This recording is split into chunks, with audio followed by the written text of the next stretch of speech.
Supreme court में हिजाब मामला लगातार सुनवाई में है। रोज़ाना इस मामले को लेकर अखबारात में आप पढ़ रहे होंगे कि किस तरह के सवालात जजों के ज़रिए किए जा रहे हैं और उनका जवाब दोनों ही पक्ष के वकील किस तरह से किस अंदाज में दे रहे हैं। ख़ासतौर से अगर मुस्लिम पक्ष के वकीलों की बात करें तो उसको लेकर आज अखबारात में एक सुर्खी आपने देखी होगी कि हिजाब की वजह से तकरीबन 17,000 छात्राओं ने अपनी तालीम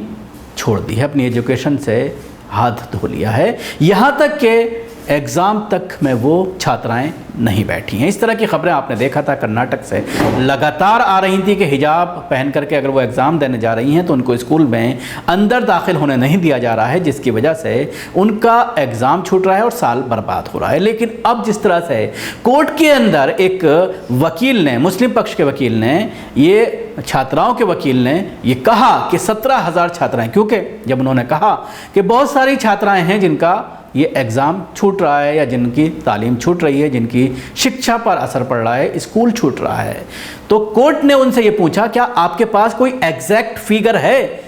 जिससे आप ये अंदाज़ा लगा सकें कि कितनी छात्राओं ने अभी तक हिजाब के चलते तालीम से अपने आप को अलग कर लिया है, स्कूल जाना छोड़ दिया है। तो उस पर यह कहा गया कि 17,000 ऐसी छात्राएं हैं जिन्होंने स्कूल छोड़ दिया है और उसके लिए बाकायदा एक एजेंसी के डाटे का जिक्र किया गया। सुप्रीम कोर्ट में हिजाब विवाद को लेकर बुधवार को भी एक अहम सुनवाई हुई। याचिकाकर्ता की तरफ से हुज़ैफा अहमदी ने दावा कर दिया है कि कर्नाटक हाई कोर्ट के फैसले के बाद से 17,000 छात्राओं ने स्कूल से ड्रॉप आउट कर लिया है, यानी स्कूल से अपना नाता तोड़ दिया है, वहां जाना बंद कर दिया है। जोर देकर कहा गया है कि ड्रॉप आउट हिजाब पर रोक लगाने के बाद हुआ है। सुनवाई के दौरान हुज़ैफा अहमदी से जस्टिस सुधांशु धूलिया ने पूछा था कि क्या आपके पास कोई संख्या है कि कितनी छात्राओं ने हिजाब बैन के बाद स्कूल छोड़ा है। इस पर अहमदी ने कहा कि PUCL की रिपोर्ट के मुताबिक 17,000 छात्राओं ने ड्रॉप आउट किया है और वे परीक्षा में भी नहीं बैठ पाई हैं। अहमदी ने इस बात पर भी जोर दिया कि हाई कोर्ट के एक फैसले की वजह से कई छात्राएं स्कूली शिक्षा से वंचित हो गई हैं। सुप्रीम कोर्ट के जज ने उसके बाद पहनावे को लेकर जिस तरह के सवालात किए, जिस तरह की टिप्पणियां कड़े को लेकर की गई, सिख धर्म में जो मान्यताएं हैं उनको लेकर जब सवालात किए गए, कामत के ज़रिए जो मुस्लिम पक्ष के वकील हैं उनके ज़रिए जब ये सवाल उठाया गया तो उस पर जिस तरह के जवाबात दिए गए, बिंदी पर जिस तरह के जवाब दिए, मंगलसूत्र पर जिस तरह के जवाब दिए कोर्ट के ज़रिए, तो उसके बाद से मुस्लिम पक्ष के जो वकील हैं वो इस पूरे मामले को ये देख रहे हैं कि कहीं ना कहीं मामला जो है वो दूसरी तरफ जाता नज़र आ रहा है। और जिस तरह के सवालात किए जा रहे हैं, अब सवाल ये खड़ा होता है, बाकायदा एक PUCL संस्था का डाटा है जिसमें यह कहा गया कि 17,000 छात्राओं ने सिर्फ इसलिए स्कूल छोड़ दिया कि कर्नाटक हाई कोर्ट ने हिजाब पर बैन लगाया था। जाहिर सी बात है इसको लेकर के लगातार सुनवाई हो रही हो, जिस तरह के सवालात बार बार सुप्रीम कोर्ट में किए जा रहे हैं जज हजरात के ज़रिए और उसका जिस तरह से जिस अंदाज में जवाब दिया जा रहा है और जिस तरह से बहस की जा रही है उससे आप अंदाज़ा लगा सकते हैं। और ये ख़बर काफ़ी सुर्खियों में आज देखने में मिली कि 17,000 छात्राओं ने स्कूल को छोड़ दिया है, जो एक बहुत बड़ा चिंता का विषय है, ख़ासतौर से मुसलमानों के लिए कि मुस्लिम बच्चियां जो बच्चों से भी आगे तालीम में निकल रही हैं, मुस्लिम छात्राएं जो मुस्लिम छात्रों से भी ज़्यादा मुकाम हासिल कर रही हैं तालीम में, ख़ासतौर से कर्नाटक जैसे शिक्षित राज्य में जहाँ पर परसेंटेज बहुत ज़्यादा है पढ़ाई का और ख़ासतौर से मुसलमानों में जो रुझान है पढ़ाई का, उसको लेकर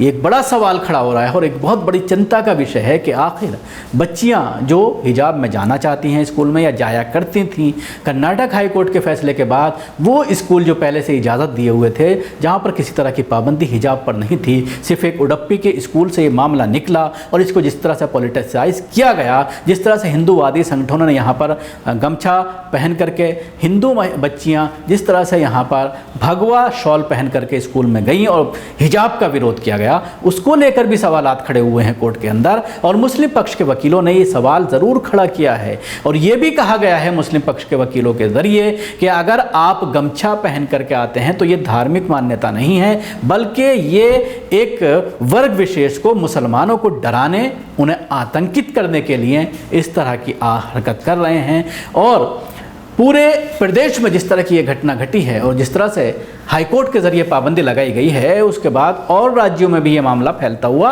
नज़र आ रहा है। आपको याद होगा कि उत्तर प्रदेश के अलीगढ़ में भी इस तरह का मामला सामने आया था, हरियाणा में भी इस तरह के केसेस और मध्य प्रदेश में भी इस तरह के केसेस देखने में आए थे कि हिंदूवादी संगठनों ने स्कूल के बाहर पहुंच करके जो हिजाब में बच्चियां पहुंचती हैं पढ़ने के लिए उनका विरोध किया था और ये कहा गया था कि यहाँ पर हिजाब अलाउड नहीं है। अलीगढ़ के स्कूल में तो प्रिंसिपल तक को सुना दिया गया था हिंदूवादी संगठनों के जरिए और उसके बाद बाकायदा सर्कुलर जारी किया गया था और जो बच्चियां वहाँ पर हिजाब में पहुँचती थी उनसे यह कहा गया था कि स्कूल के बाहर ही वो अपना बुर्का उतारें और अपने बैग में रखें, उसके बाद ही उनको अंदर जाने की इजाज़त दी जाएगी। तो जाहिर सी बात है इस पर हमारी